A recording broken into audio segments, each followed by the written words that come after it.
Chinook helicopters from the Dutch military arrive at the German Bundeswehr's training facility at Wildflecken.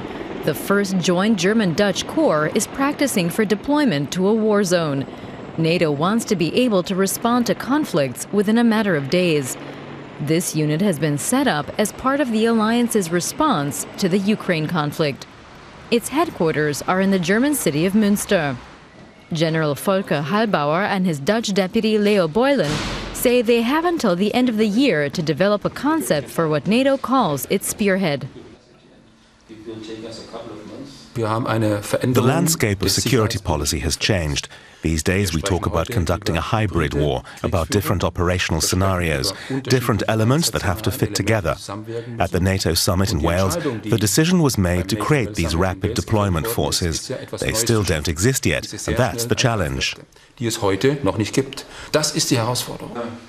And it's not just about reducing the response time of combat units.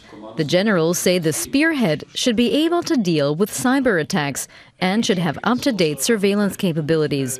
There are also plans for small, permanent defensive bases in NATO's eastern states.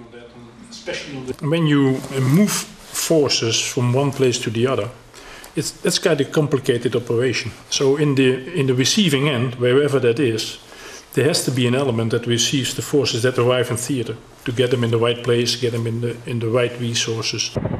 If there were a military emergency, the troops could be sent to such bases in the Baltic states, Poland, Romania or Bulgaria. Sven Biskop from the Brussels think tank Egmont Institute says Russia should not see that as a provocation. It is part of the package of deterrence, and deterrence is something that Europeans have to rediscover. Deterrence, of course, means nuclear deterrence, but also conventional deterrence. What we forget is that conventional deterrence also supports European diplomacy. Our efforts to solve conflicts in our neighborhood diplomatically will be strengthened if our neighbors know that we have a credible, deployable force that can also operate outside Europe's borders.